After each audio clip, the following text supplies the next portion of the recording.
Chad, why don't we go to you with your lock, the guy you have in mind who's going to win the Calder Trophy this coming season? Yeah, sure.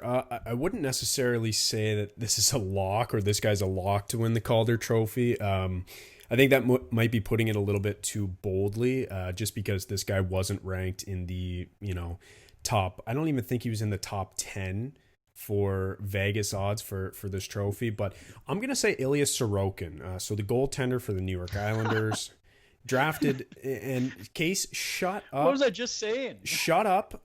And I'm going to bring this up because I think he has a really good opportunity to win the Calder Trophy. Drafted in the third round, 78th overall, way back in 2014. And Case, you made a couple points when talking about Shesterkin, about how, they're going to play fewer games this year. It's going to be more difficult to give it to a goaltender. But I really think if anybody's going to be able to, like you said, win 20 of their 25 games and put up just a phenomenal season with incredible numbers, I think it'll be a guy like Ilya Sorokin. So let's talk about some of his incredible numbers. So in the KHL, over the past consecutive 5 seasons, he's been one of the best goalies in the league, like bar none, like top 3, I would even say. Has the most shutouts in the KHL in back-to-back seasons, so last season and the year before, leading up to this one. So he's in his prime right now. He's 25 years old. He's ready to make an impact in the NHL. He hasn't had a goals against average above 1.61 since 2014, and he hasn't had a save percentage below 0.929 since 2014 as well. So he just signed that 1-year deal worth $2 million with New York, and he's going to be playing in a tandem role with Semyon Varlamov, who again is a good goaltender, but I think that everyone knows, and especially amongst the Islanders organization, that this guy's the real deal. Sorokin is the goaltender of the future, and I think he's going to be given every opportunity this season to be able to prove that. I know that where most people will go when they think about Sorokin is he played for CSKA, which Right. is 2 years ago, they had the most points in the KHL. They're a powerhouse. Last year, I think they were second after SKA St. Petersburg, which is one of the best teams every single year. It's kind of a monopoly over there in wins. So a lot of people will say oh, well, he plays for the best team. No wonder he's got stats like this. But my counter to that is he was the KHL playoff MVP 2 years ago. Yeah. You can't just be carried to the MVP of the playoffs. That's not possible. What do you have? He had a 947 save percentage in 20 games in the playoffs. Yeah, dude. This guy is sick, and you can say all you want about the team he played for. That's like saying Andrei Vasilevsky isn't good because he plays for Tampa Bay. Vasilevsky, okay, maybe he's not the absolute best goalie in the league, but he's certainly up there, and we haven't seen him on a team that's been bad. So put Vasilevsky on a team with subpar defense, and I'm sure he does just as well or thrives in that position nonetheless. So speaking about Sorokin, over the last 2 NHL seasons, so Sorokin, this team that he's coming into, the New York Islanders, only 2 teams have allowed fewer goals than the Islanders over the last 2 seasons. The Dallas Stars and the Boston Bruins, 2 defensive juggernaut teams. So if we're going to talk about, giving the guy all the best opportunities to make a difference in the NHL, you put him on one of the best defensive teams. So both the Stars and Bruins, they have franchise goaltenders, Bishop and Rask. Those guys are sick.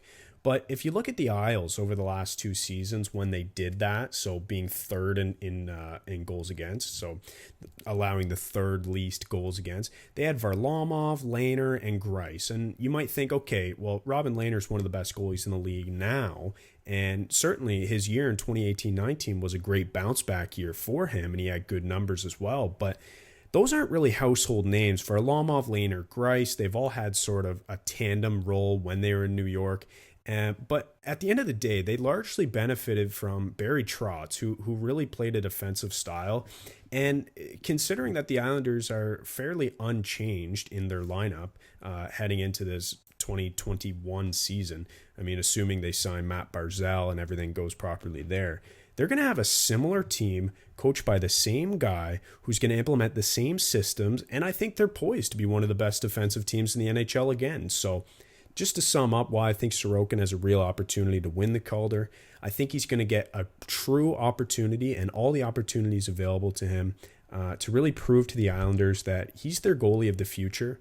I think he's going to be in a tandem role with Varlamov, and I think he's going to be, at the end of the season, the starter, similar to Shesterkin last year.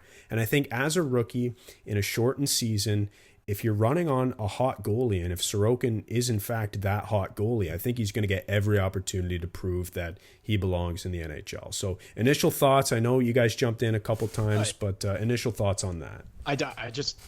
I fully agree with you that this guy's going to be an absolute stud, and he's going to be their starter for decades, if age allows him. He's already 24, freaking ancient. But I'll say that the player is in the right position to win the Calder with given the team he's on and his past, but the position is not in the position to win the Calder. I don't think that a goalie can win it in a shortened, condensed season. That's just that. Like, unless he's phenomenal. It's not enough games. He's got to be like 25-5. Like, I don't know. Also coming in as a goalie, like, you talk about a guy like Anderson who always has a rough start. Well, think about this offseason where how much are you on the ice? You know, when do you actually get to do training camp? When is the season even going to start? What are the regulations going to be like? Am I playing outdoors? Like, there's so many factors that I just think it's going to be really doubtful that a goalie wins the Calder. I see those points 100%. I see those points. I just think this guy is in the right position to come back, make a difference, or come over rather to the NHL, make a difference right away, and maybe play Varlamov out of that starting role. And I think he's going to have a hard time ahead of him. And I think that's why he's likely not in the top 10 for Vegas odds, is because people realize that, you know, it's going to be a shortened season and all of that. But at the end of the day, I think this guy's sick, and if he doesn't win the Calder, I think he's going to get a handful of votes, that's for sure. He's also 25, by the way. And I still fully stand that is too old to win the Calder. Yeah. Yeah. Well, Case, you're not going to like the age of the guy that I'm taking, but just, you know, a quick thought on Elias Sorokin. You guys kind of touched on everything. You know, goalies are a wild card to begin with coming into their first season. You don't know what you're going to get out of them in a shortened season. You know, when you're looking at the Islanders and the crease, Varlamov is going to get the bulk of the workload. But Chad, I do agree with you again, and that he is going to get a good opportunity because, you know, they kind of had the battery system going last year with Varlamov and Thomas Greiss, who now is in Detroit, of course. So he is going to get a good opportunity. I just can't see it just with being a goaltender at his age with a shortened season, Varlamov getting the bulk of the workload. So anyways,